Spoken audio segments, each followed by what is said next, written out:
Bonjour à tous et bienvenue dans ce nouvel épisode de Parlons Culture.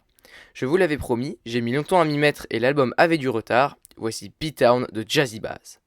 Je vous l'avais déjà présenté précédemment, donc je ne vais pas m'éterniser dans la présentation de l'artiste. Pour commencer par un avis global, je ne suis pas déçu. On retrouve la belle plume de Jazzy, ses ballades nocturnes, cette ambiance étrange mais unique. L'intro, P-Town, annonce la couleur, avec une pluie de paronomases qui font toujours plaisir. Vagabonde, vague abonde, lacrymogène, l'écrimogène, etc., etc. L'instru de ce premier morceau est une très bonne entrée en matière, avec des sonorités synthétiques étranges et nocturnes comme Jazzy a toujours aimé, accompagné d'un beat très typé de trap. En fait, c'est un peu une manière de mélanger l'old school auquel on l'associe et des sonorités plus modernes. Le titre a une double signification, puisqu'il souhaite la bienvenue dans sa ville et dans son album, P-Town étant l'un des nombreux noms que Jazzy donne à sa ville. La ville de Paris, c'est d'ailleurs le thème central de l'album. P-Town, 3h33, Ultra Parisien, 314 Boogie, Le Syndrome, 314 Attitude et Fluctuac Necmergiture contiennent tous au moins une allusion à Paris, quand ce n'est pas le thème principal du morceau.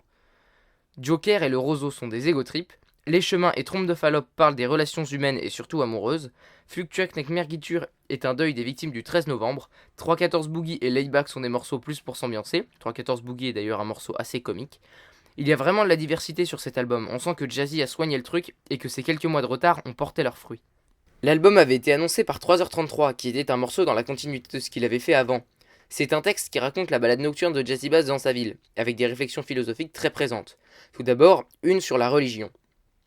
Je me demande ce que le Tout-Puissant me réserve, mes doléances, une goutte d'eau dans l'océan, un cri dans le désert. Pour moi, c'est ce genre de phase qui montre la maturité de Jazzy Bass dans son rap, car il garde les pieds sur terre même quand il a les yeux vers les cieux. Il se demande, comme nous tous, le sort que lui réserve Dieu s'il existe, mais reste conscient que ses plaintes sont totalement insignifiantes pour cette entité ultime.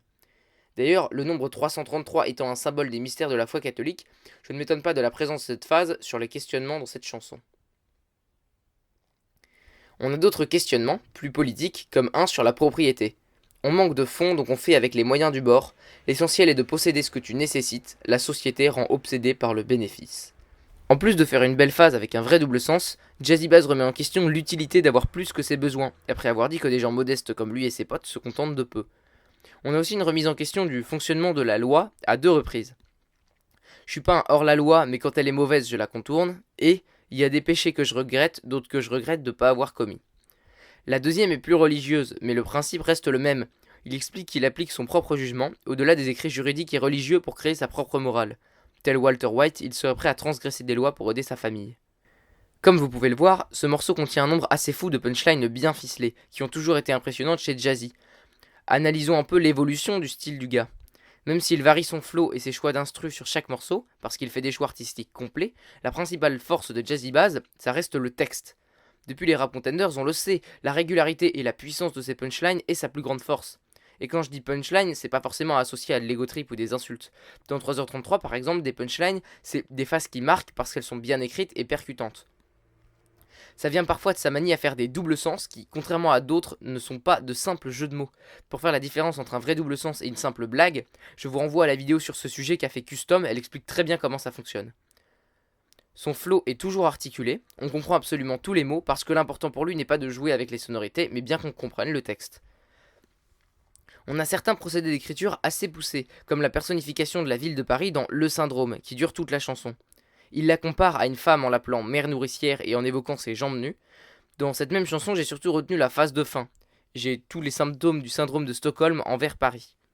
Cette phase, en plus de justifier le titre du texte, explique en une mesure tout ce que Jazzy Bass ressent envers sa ville, avec l'évocation du syndrome de Stockholm. Il s'agit, vous le savez sûrement, d'une maladie psychologique qui atteint parfois des otages, lorsque ceux-ci ont trop longtemps côtoyé leur ravisseur. Ils développent alors une affection envers lui. C'est la même chose pour Jazzy Bass envers Paris, puisqu'il y habite depuis tout petit, il côtoie cette ville depuis longtemps, il y est très attaché et en quelque sorte pris en otage.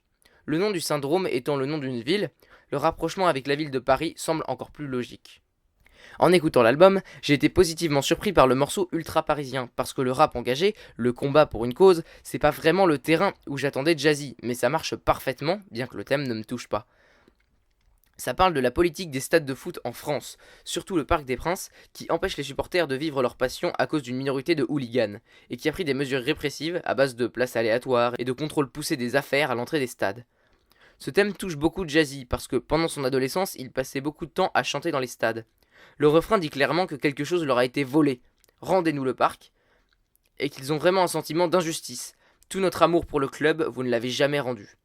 Jazzy dit lui-même dans le descriptif Genius qu'il a écrit cette chanson pour contribuer à son échelle à cette cause qui le touche et que, je cite, c'est un peu comme si on avait rasé ma maison. J'ai également beaucoup aimé le morceau Trompe de Fallope qui parle d'une histoire d'amour.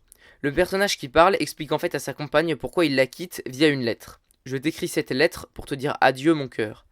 On comprend que cette femme l'a trompé, et c'est un genre d'inversion des rôles par rapport à Seul, sur son projet solo précédent, où c'était Jazzy qui commettait la tromperie. Sauf que contrairement aux apparences, Jazzy n'est pas la victime dans l'histoire, puisqu'il n'est pas le personnage qui parle.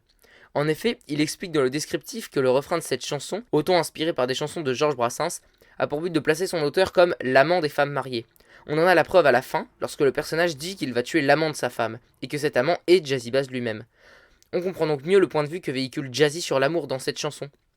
Parce que l'amoureux est le perdant, et que lui gagne à être l'amant, à la vie sentimentale plus volatile et irrégulière.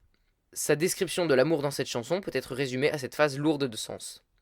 L'amour est un échec qu'on aime renouveler, un film qu'on remet en espérant qu'ils aient changé la fin. Le morceau est très bien écrit, avec des jeux de mots assez sympas. On se dispute, je te dis la moitié du mot. On a aussi des questionnements sur le responsable de cette histoire. Qui faut-il que je cogne? L'un de ces hommes qui l'adulère ou cette chouin qui commit l'adultère? On a aussi des métaphores filées qui traitent implicitement la femme de chienne. Ma dulcinée tapine, ta fidélité canine n'est rien sans une laisse d'acier, mon cœur est verglacé. Je ne vais pas m'éterniser, l'album est globalement très bon, et les sons que j'ai moins aimés ne sont pas objectivement mauvais, ça ne servirait donc qu'à lancer un débat vide si j'en parlais. Merci à tous d'avoir regardé, je n'ai pas pu parler de tout, et je n'en avais même pas vraiment l'envie. J'ai fait une assez longue pause, et je ne sais pas si le rythme pourra être aussi régulier à nouveau. J'ai quelques idées pour d'autres vidéos dans la série des Parlons Culture, avec probablement un hors-série qui serait donc sur autre chose que du rap, et 2 ou 3 autres idées de rappeurs à analyser, que j'ai pour certains déjà commencé à analyser. Merci à tous d'avoir suivi cette vidéo et de rester fidèles à l'émission. A la prochaine sur la Technograde TV.